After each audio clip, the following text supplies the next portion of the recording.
So it's been months since this happened, but it was on my mind today, and I can't believe that I didn't post this sooner, to be honest. So back in winter, I had returned home to NYC and was getting used to the usual schlep on the subway to get to and from work and around the city in general. I hate the subway as an overarching sentiment towards the MTA, and I'd always called it the bane of my existence because it challenged me in all the areas I'm sensitive about. Close proximity to strangers, claustrophobic spaces, temperature extremes, mysteriously foul smells, pests and vermins. Overall, it's convenient and tolerable on a good day, but I still had my fair share of unfortunate encounters over the years that led me to regard the subway as a less than ideal mode of transportation around the city. This one early evening on a Sunday solidified my thinking on this, though. So I had just left a breast cancer fundraiser event around 7 PM and was only going a few stops over to where my house was on the N train. My little sister and I sat chatting quietly as the train began to move. A medium-built black man with a grey peacoat and a beanie made eye contact with me and hurried over. He bent down close to my face, extending his arm out for a handshake and said, "Hello there, you're very beautiful. How are you doing and what's your name?" I sort of just recoiled back, giving him a confused, "What are you doing in my personal space?" look, shaking my head in clear disinterest to make his acquaintance. All of a sudden, it was like a switch flipped and his previously sweet tone turned to an ugly rage. He said, "You fucking bitch, you think you're better than everybody? You ain't shit, you ugly bitch. Clown-ass bitch," and he screamed at the top of his lungs, and I noticed everyone turning and just staring in our direction. He made a waving off gesture while I just kind of sat there staring at him wide-eyed, just wondering what he was going to do next. His entire stance was really aggressive too. He then stopped screaming and, to my surprise, made a direct pass to try the exact same thing on my sister who was right next to me. "Wow, you're beautiful too. Can I shake your hand?" And he reached directly next to me to touch her. I mean, the fucking nerve of this guy. I extended my arm and said firmly, "Hey, leave my sister alone and back up out of our space."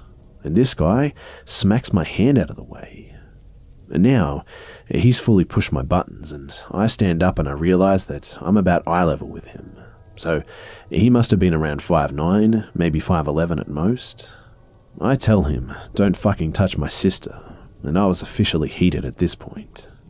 This next part is a blur, as I don't remember what he said when he pushed me and we began to scuffle, but I landed a very sweet uppercut on his jaw. This enraged him, and he had me on my back within seconds, kicking me and screaming, "I'm going to fucking kill you, bitch." After what felt like an eternity, two good people of the subway had run up behind him and grabbed him off of me. I heard one guy say, "Leave her alone, dude, what the fuck?" And when I looked up, I saw several horrified passengers just staring at us as we engaged in a full-on brawl. Adrenaline was pumping through my veins, so everything was bright and my vision was pinpoint, and I felt numb. The conductor said something over the speakers about holding the train at the platform, and I stood there shaking as the guys threw him onto the platform and made a barrier between the platform and the door as he attempted to get back into the car, clawing at the air and sputtering curses at me, staring me dead in the eye. The subway doors finally closed, locking him out, and he pounded on the doors as though possessed by a demon or something, screaming so loud that you could see every sinew in his neck as he pounded on the glass. His eyes were also so bloodshot that they almost glowed red, and his voice so loud that it pierced through the entire car. He was still screaming, "I'll kill you, bitch." Then, the subway car just pulled away from the station. Someone pointed to the ground, and apparently he had dropped his cell phone in the altercation. It was unlocked. I found out everything that I could about this crazed stranger. His name, his social media handles, saw all of his selfies, the fact that he's been trying very hard and was unsuccessful at getting laid. His text messages revealed that he was a drug dealer of some sort too. I suspected crack because of the prices, increments, and the wording of the text, which kind of also explained his violent outburst, I guess. I'd seen my fair share of crazy in New York City before, but it hadn't got up this close and personal in years. so I was shook and emotional following the attack. I went to the police station with my aunt and uncle soon after, and I was filing a report when one of the cops at the station said to me, "If it turns out that you stole this phone from this guy, you're going to be in a lot of trouble." Dead ass straight to my face, implying that I stole this phone from a complete stranger on the subway and was now spinning some elaborate web that included turning myself in at the police station, when I was filing a report of an assault, mind you, too. And I wasn't wrong in thinking that this guy wasn't going to be much help. I digress, though. I gave them his full name, and they said that they had a lot of people in the system with the same name. I said, well, I have all of his specific information that I got off the phone, and they said that they couldn't use anything off of the phone without a warrant. They ended up taking his cell phone from me, and nothing just ever really came from it, except for the ginormous bruise that I had from getting a blunt kick to the thigh. An officer did come to my house a few months later with some photos of extremely similar-looking black men, none of which I could confidently identify as my assailant. And I haven't heard a single thing since I filed the report, and I couldn't find the guy on social media again. So this lunatic is out there, probably riding the subway somewhere, just waiting for the next girl to reject a handshake so that he can go absolutely batshit crazy again. Sometimes I wonder what would have happened had it been late at night with nobody around to help me. That guy was screaming that he was going to kill me, and I'm sure that he would have, given the chance.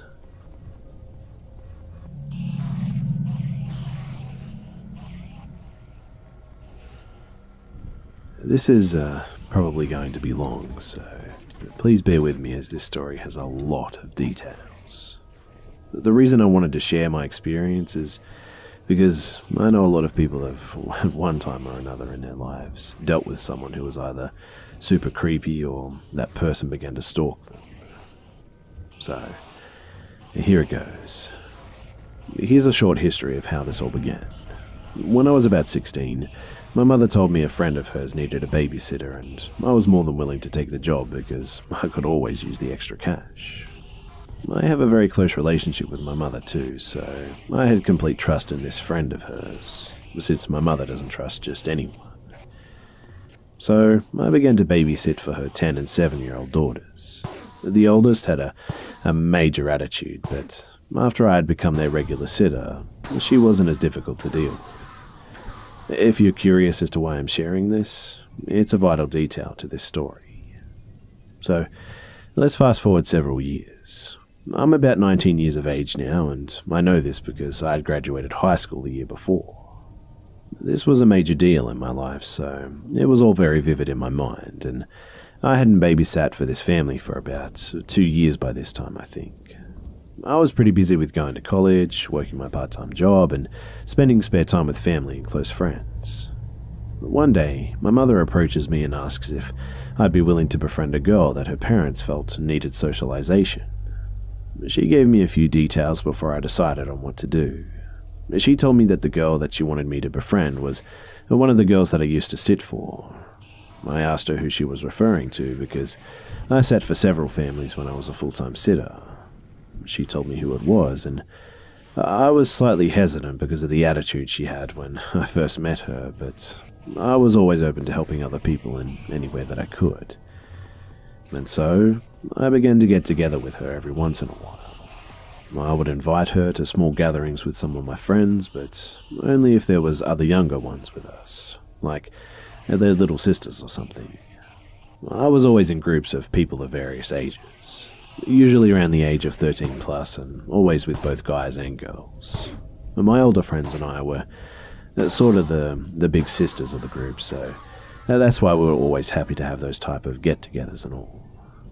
So she always opened up to me, and she began to share with me that she was dealing with depression and often felt that she was unloved by her family and friends. She also told me that she had contemplated ending it all and was cutting herself. And well, the reason why I took her more than the other younger ones is because I had dealt with those exact same thoughts and feelings when I was around her age. So I wanted to do my best to give her a listening ear and a shoulder to learn on.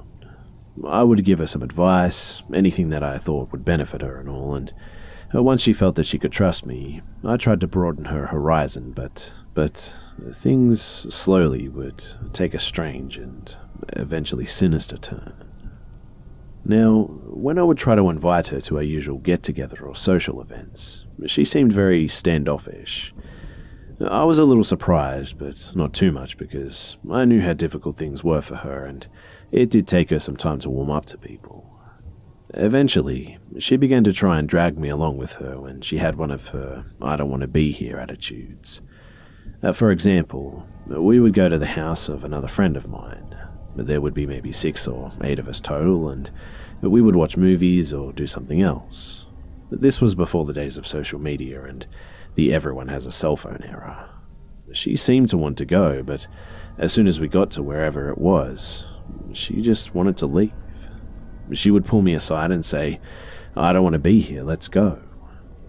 Well, at first I was kind and would tell her, "Come on, let's just stay for a little while, and if you still don't want to stay, then we can leave." I soon learned that she didn't want to stay, even if we were all having a great time together. Eventually, she kept pulling me aside whenever we were in a group setting too. So I just eventually stopped inviting her altogether because all she wanted to do was leave, no matter what the circumstances were. I mention this because it's another vital part of the story. So I would just spend time with her every once in a while, just her and I, and she began to call me on a daily basis. It started with 2 or 3 times a day, and eventually it got up to something like 7 or 10 times every single day. As I said before, at this time in my life I was always extremely busy, so I wasn't always home. I had my own telephone landline because I was able to pay for it myself, and I also had an answering machine. Not voicemail because I was too cheap to pay for a feature that I didn't need.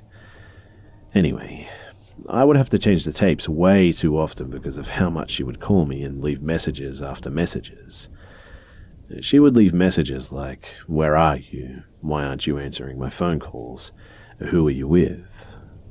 And that was just a little too weird for me. Even when I told her that I wasn't always home until late in the evening or nighttime and all she had to do was just leave one message, as soon as I was home, I'd return all of the messages that I had for the day, and that just didn't deter her from continuing to do this day after day. I began to get really annoyed, but stupid me didn't listen to my gut instincts. I kept telling myself that she just needs a friend and that it's not her fault. But boy, would I soon learn that that was just not the case. Eventually, I kind of drifted away from her a bit. Not intentionally, just because things in life seemed to speed up and I was even busier than before. I would have very few times that I could get together with a friend or two, possibly going out to eat or whatever, shopping in a mall or maybe seeing a movie, but out of nowhere, she began showing up wherever I was. And no, I didn't tell her where I was going or who I was with. Like I said, I had pretty much drifted away from spending time with her. We lived in a pretty big suburb too, so it's not like it would have been that easy for her to know where to find me and all. I began to get pretty creeped out too, because I thought it was way too coincidental that she was just everywhere I was when I would be doing anything recreational. She even found out where I worked and what college I was going to, something that I never told her. She was obviously not college age, so why was she even at my college campus with her mother? She wasn't even in high school yet. But this isn't even the creepiest part. There's way more to this story. So when I was on break from college, I had some time to spend with family and close friends. I did get together with her a couple of times, still not listening to the creep meter I had going off. I was stupid. And, well, things took an even more weird and unexplainable turn. She would ask to spend the night, and I didn't really do sleepovers anymore since I was of age and pretty much leading my own life. But she was still a young one, so I would invite her once in a while to stay over. Somehow, and I have no memory of how this happened, but she just wouldn't leave. It's like she just slept over one night and then just never left. Trust me, there was definitely not an open invitation for her to stay long term. And I had told her that she couldn't stay with me because she had her own life and so did I. And she got very angry with me and for several days refused to leave. Thankfully, I was still living at home and my mum had to step in and pretty much tell her bluntly to just get out. She had a little temper tantrum that night, but she did end up leaving, thankfully. But by this time, I had been fed up with her irrational and erratic behavior. I was avoiding her like the plague, in fact, and I didn't call her back if she was somewhere I was. I would duck into hiding, and I tried to lose her in the crowd, so to speak. That didn't stop her from increasing her strange behavior, though, and her family even did some things that I feel sort of helped her to stalk me more, too. Now, this is not something I'm making up, and this actually happened to me. She moved to a street around the corner from where I live. Her and her family moved into a house which, from her living room window, you could see directly into our backyard, and from there, you could see the window to my bedroom. And yes, this actually happened. I only know this because I found out where she had moved, and my mum was still friends with her mother, so I remember going over there once when she wasn't home, and when I looked out their living room window, I could see our house, my bedroom window from our backyard. And mind you, we had a chain link fence, so you could see everything. When I saw it too, I got some real chills, and when I got home, I informed my mum, who was so busy socializing that she didn't even notice. That's when my mother tried to talk to her mum and tell her about the situation, and her parents both just ignored my mum's warnings. When my mum tried to ask them to talk to her about backing off a little, and well, that didn't happen at all. Things just escalated from there too. Her mum tried to convince me to stay friends with her, in fact, and wanted to pretty much just pawn her daughter off onto me.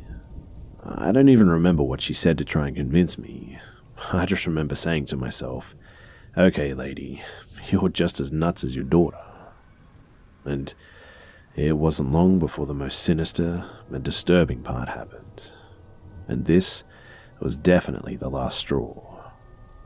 So, I was home alone one day, and she was still living in the stalker house, so this had to be how she knew that I was the only one home.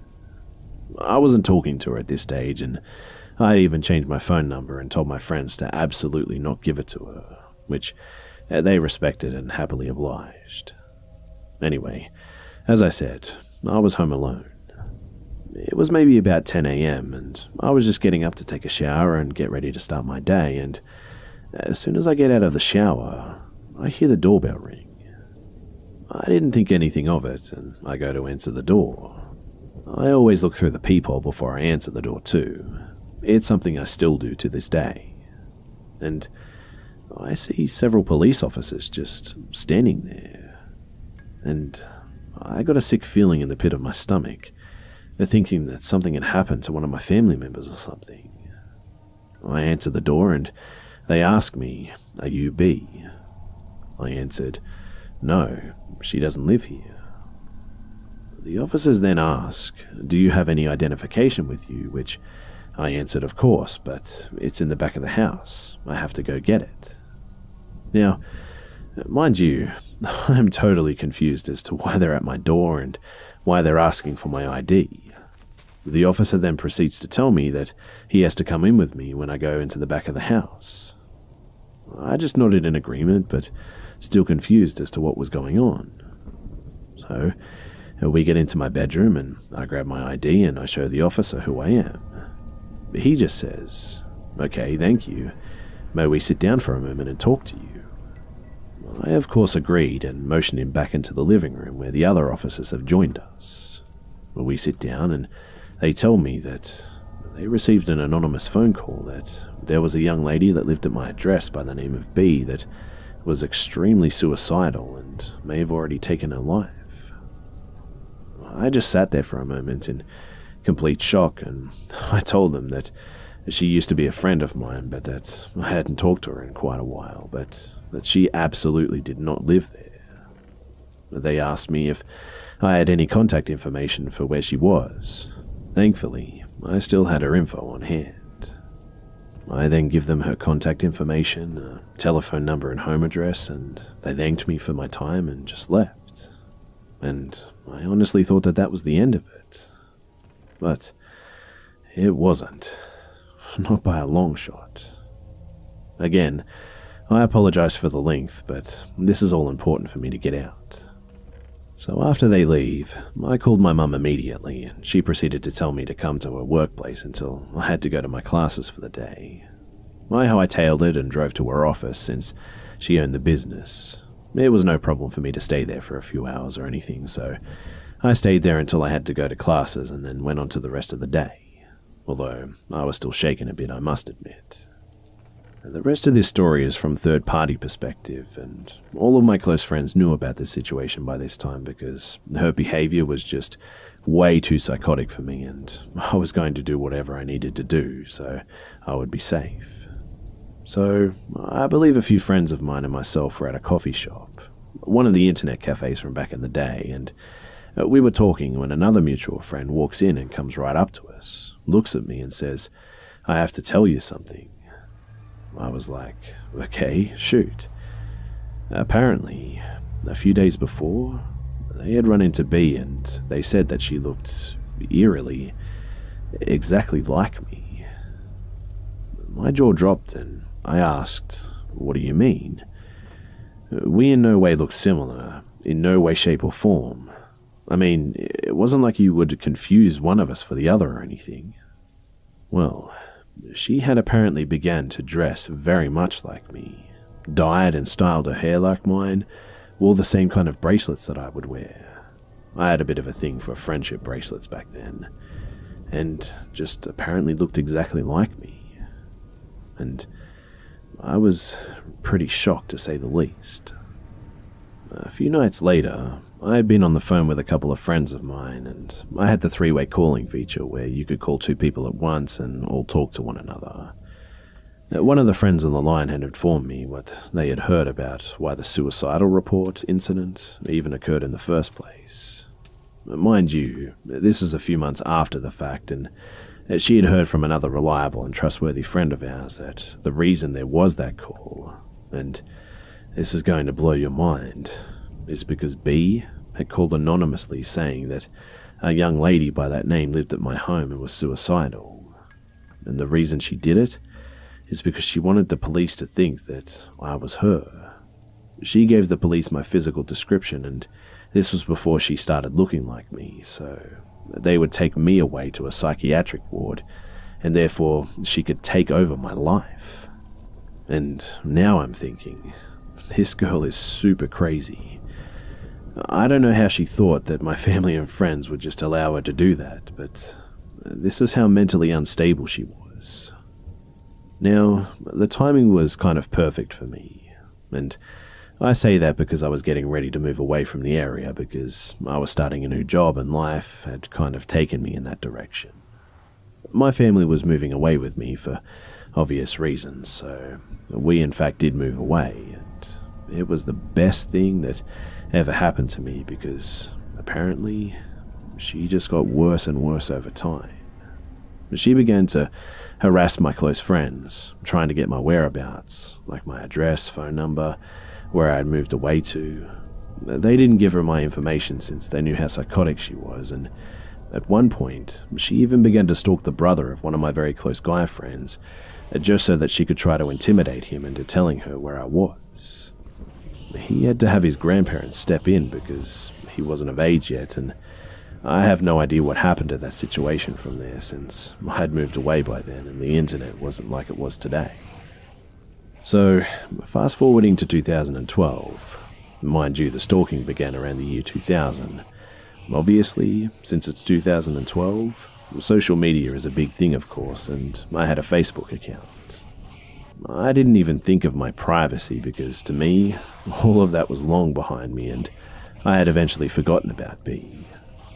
But one day, I go to sign on and take a wild guess as to who tried to friend me on Facebook. My heart sank for a second, and then the first thing I did was delete her request and block her fast. Thinking that I had taken care of the eerie online encounter, I was wrong again. She began to have her friends message me, asking me why I didn't accept her request, why did I block her, blah blah blah. I blocked each and every person that contacted me, until the messages just eventually stopped. But we're still not quite to the end yet. Again, sorry that this is long. So, the last run-in I had with her online was when she tried to contact me through every single social media account that I had. Twitter, Instagram, you name it. I blocked her, of course, and she then proceeds to try and make fake accounts using my photo and name. I thought, okay, little Miss Crazy, I'll fix your fanny. As you must know, by now, I am more assertive and didn't take any kind of craziness from anyone. I had all the fake accounts closed by reporting them to the social media outlets, but not before getting as much information as I could, reporting her to the proper authorities too. Thankfully, I had documented everything that had happened in the past and kept it all stored away. What can I say? I'm a pack rat. But once I get the reports out, the contact stopped. I also changed my name that I use on every social media account that I have. Instead of using my legal name, I use an alias instead. This is one thing that she doesn't know about me. No one except for my immediate family knows this little fact. I also put everything on super private and have set some super high security measures too. Now, one last fast forward, May 2016. I turn on my phone like I do every morning, and after my phone loads up, it says no service. I knew that there had to be a mistake, so I called the phone company, asked them why my phone had no service since I had just paid my bill, and they looked on their system and proceeded to tell me that in their notes, they received a phone call a few hours earlier that morning from a young lady. They assumed it was me, I guess, and she said that she had a new phone and that the number needed to be transferred to this new phone. When they told her that the name didn't match on the account, somehow, and I have no idea how, she got them to change the name on my account, from my name to hers. I have no idea what she wanted to accomplish by doing this, and even worse, how in the hell she got my number. But I explained that this person was a long-time stalker, that I had reports from the police, and that I have to be protected against her because she's capable of anything. So they asked me to go into their corporate office so that they could change everything back to its original state, as well as put some security measures on the account so that this wouldn't happen again. Now, since then, so far, I haven't had any incidences. I am absolutely on high alert because if she was willing to wait 16 years and still wants to find me, for whatever reason, there is no way in hell that I'm going to let my guard down. The only reason I didn't file a restraining order is because, as far as I know, she does not know where I live, and I want to keep it that way. However, if she thinks that I won't ever file one if she does find me, well, she's got another thing coming.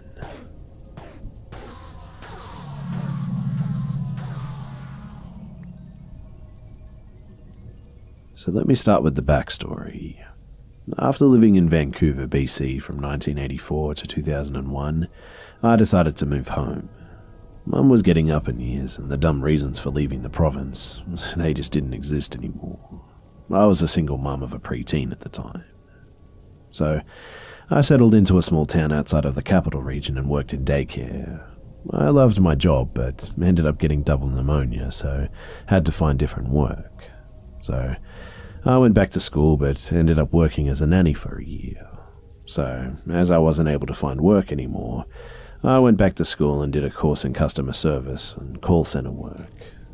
I had a call center job selling the history of Christianity, and When I'd left, they had just published book 6 of 12 book series. So, finally, I was thrilled that I got my dream job. I started part-time, but soon I was being called to fill in for other shifts as employees had their choices of jobs and all. Also, Lewis Craft had a requirement of being able to knit or crochet as well as know most of the product they sold.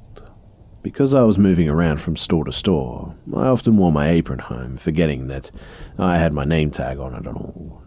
This is important for what happened later, because my name tag was a cross-stitch tag, using a rather large alphabet, so my name was easy to see from far away.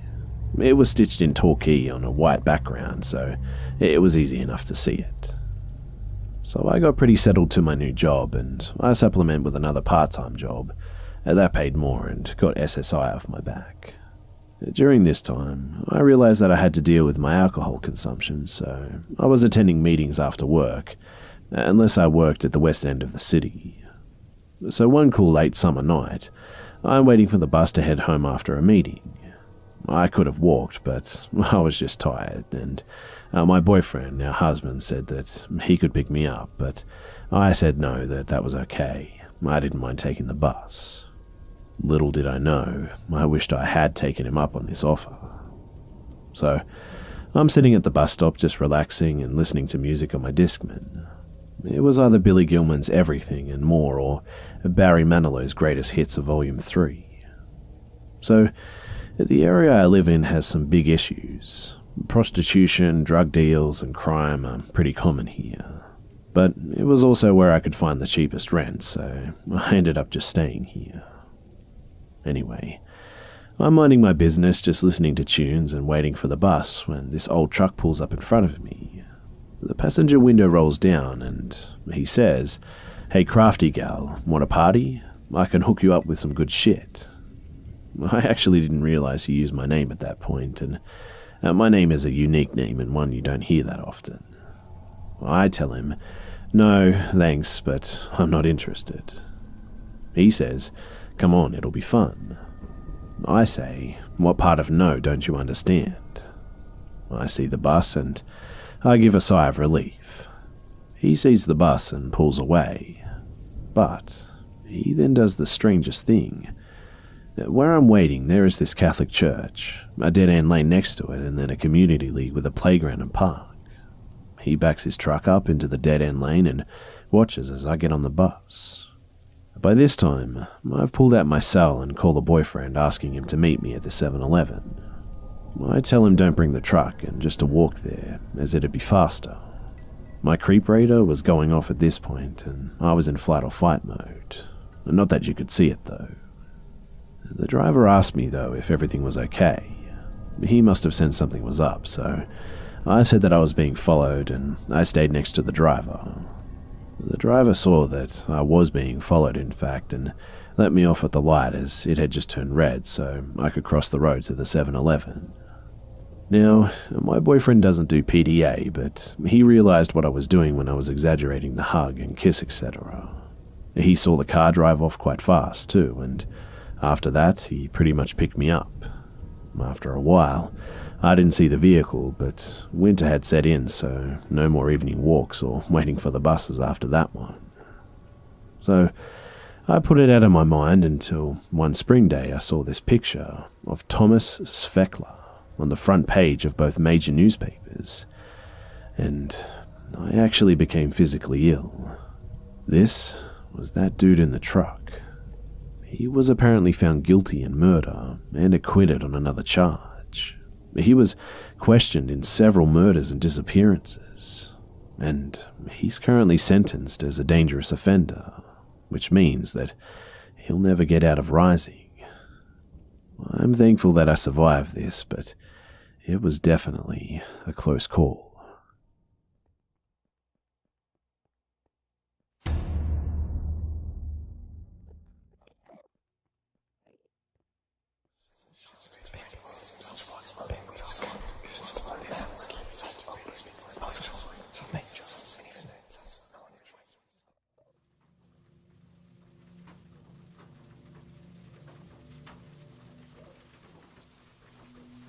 So, this is not the typical short little story that you'll hear on this channel, but I want to share it anyway.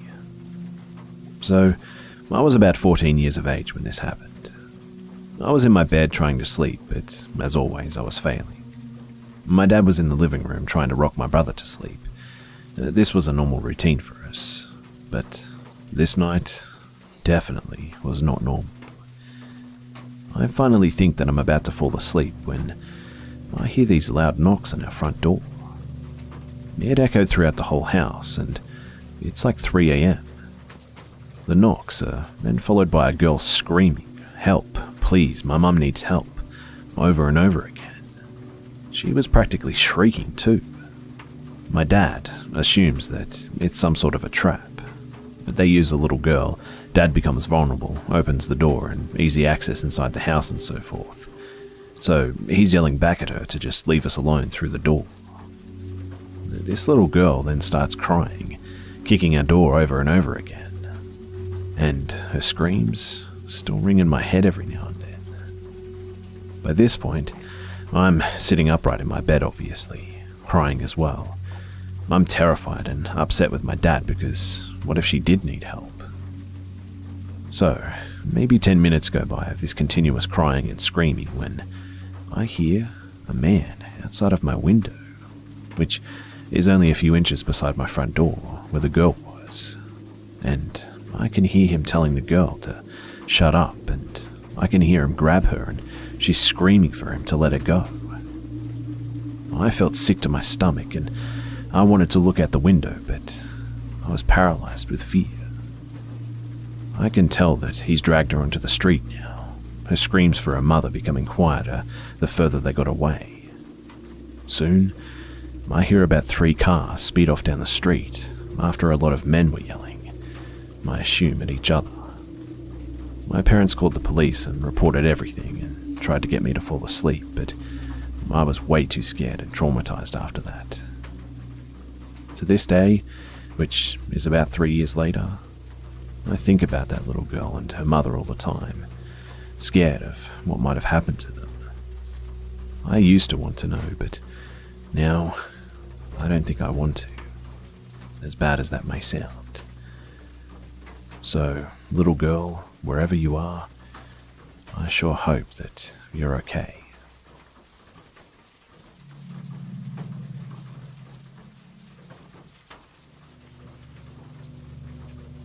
A few years ago, I was on my way home. I usually take the bus even though I'm pretty uncomfortable with strangers being too close to me, but I have no driver's license and therefore not much of a choice. Anyway, I'm sitting there next to the window, listening to music as a man sits down next to me. I don't think much of it, but the bus is pretty full. I slide a little closer to the window so that the man doesn't come too close to me. Out of the corner of my eye, I notice that he keeps looking at me, which makes me pretty uncomfortable. So I obviously look out the window and just try to ignore him. I'm getting pretty nervous at this point, but luckily we're close to my stop. As the bus drives up to said stop, I shuffle around a bit and get up halfway. As far as I'm concerned, this is a normal social clue for strangers on a bus that I want to get out at this stop, and for them to let me get past their seat. Well, this guy doesn't see it that way. So I take out my earbuds and tell him politely that I need to get out at this stop and ask him to let me through. But he grins and says no. I don't want to push past him because he then has direct access to my body and I'm now really anxious. I think he sees it and takes up even more space so that I can't get past him. I also notice that he looks really unkempt and is about double my age. I was around 26 at this time. Also, I'm a rather petite girl and do not come across as very threatening or anything like that. So, I say again that I have to get out, this time really loud so that other passengers can hear me and help in case of an emergency. And the man finally lets me pass, but still doesn't give me much space. When I finally get out and walk in the direction of my apartment, I notice that he is behind me. I get scared. It's winter, and even though it's not too late, it's really dark, and in the city, there's not much going on. I call a friend and ask if I can come to her place so the man won't find out where I live. We're on the phone all the way until I'm with her. When I finally arrive, I turn around for the first time, and the man is still there, and just looks at me and grins. In the apartment, we kept looking at the window too, but we couldn't see the man any longer. My friend walks me home later, and I haven't seen the man since then, but I'm still really nervous about having to take the bus again, and always try to be close to the driver as possible. Anyway, I don't know if any of you guys have ever been followed home like that, but when you go through it, it's a really creepy experience, especially given the strange behavior that this guy exhibited beforehand. I don't know if he was gone or if he followed me home afterwards, and to be honest, I'm still pretty scared.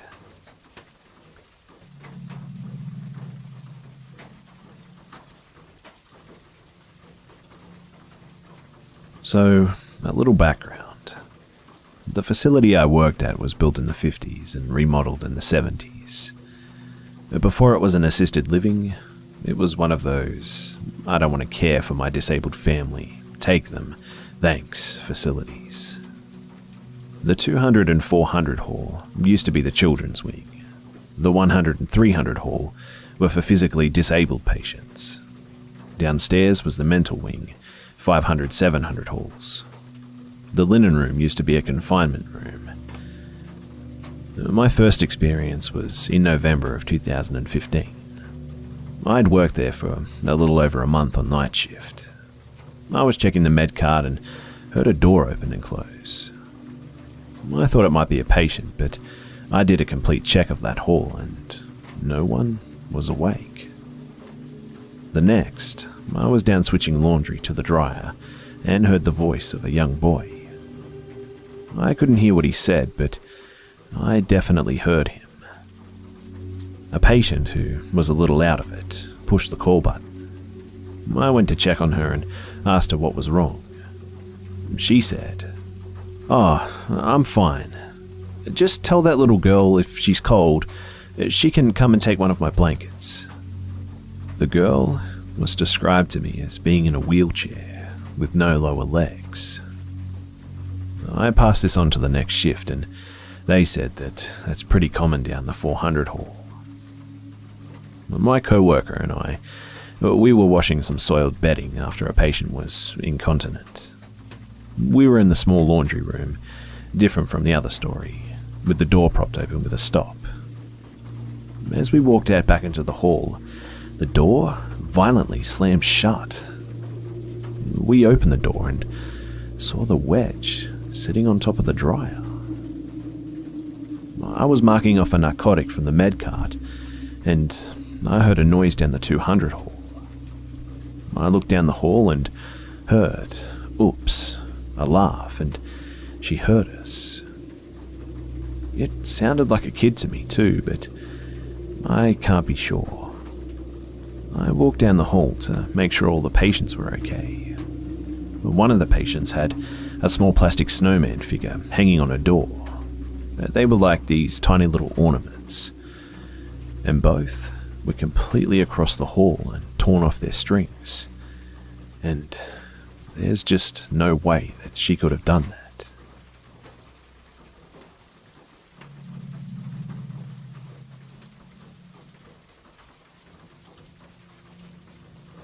This encounter happened 13 years ago, and at the time I was 14 years old, and my then best friend lived just down the street from me, and my cousin was dating her older brother, so I spent basically every day at her place. She lived on the 5th floor of a block of flats. It had 18 floors, so more often than not, I'd just get the elevator. On this particular day, I was waiting on the elevator and it was taking a while. Not so unusual because the building had 18 floors, so sometimes you had to wait a while if other people were using it. While I was waiting, a man entered the building and stood beside me, waiting on the elevator also. Again, not too odd, but something about this guy had me really unnerved. I can't say what about him made me uneasy looking back, as he seemed like just a normal guy. He looked to be in his late 30s or 40s with short dark hair, medium height and build, short beard and dressed well enough, but something just seemed off. I could feel his eyes on me as I continued to wait for the elevator. I'm a girl and I've always been small and looked younger than I was. Back then, I was lucky if I was even 5 foot, and I looked about 11 or 12. I've had stranger danger and how dangerous people can be drilled into my head since I was little, and while it seemed silly to be terrified of a random man just waiting on an elevator, same as me, I decided to listen to my instincts. And it was the best decision that I have ever made. I casually walk to the stairwell, which is around the corner from the elevator. I walk in, and the second I'm out of sight, the door closed, and I begin to run up the stairs as fast as I can. Now, back then, I was fairly athletic. I did a lot of sports in my free time, so it didn't wind me too bad to run up those stairs.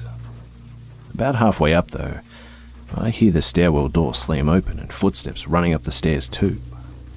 I paused for a second, and terrified, looked down the stairwell, only to see the face of the guy staring up at me from 2 floors below, just before he begins to run up them. I run as fast as I can up the remaining floors, my legs burning from how fast I was running, barely able to catch a breath. I finally get to my friend's floor and exit the stairwell, and I get to her door and begin to pound on her door, crying and begging her to let me in. She opens the door confused, and I run inside, slamming the door behind me. So, there I am, crying and shaking as she gets the story out of me. Her older brother, who was a 20-year-old guy and built really big, heard all of this as he'd come out of his room to find out what the commotion was, and he charged out of the flat and began to hunt the building for the guy, but he didn't find him anywhere. I never saw the man from the elevator again after that, but I'm pretty sure I know what he wanted and planned to do with me if he caught me, and I'm sure glad that he didn't.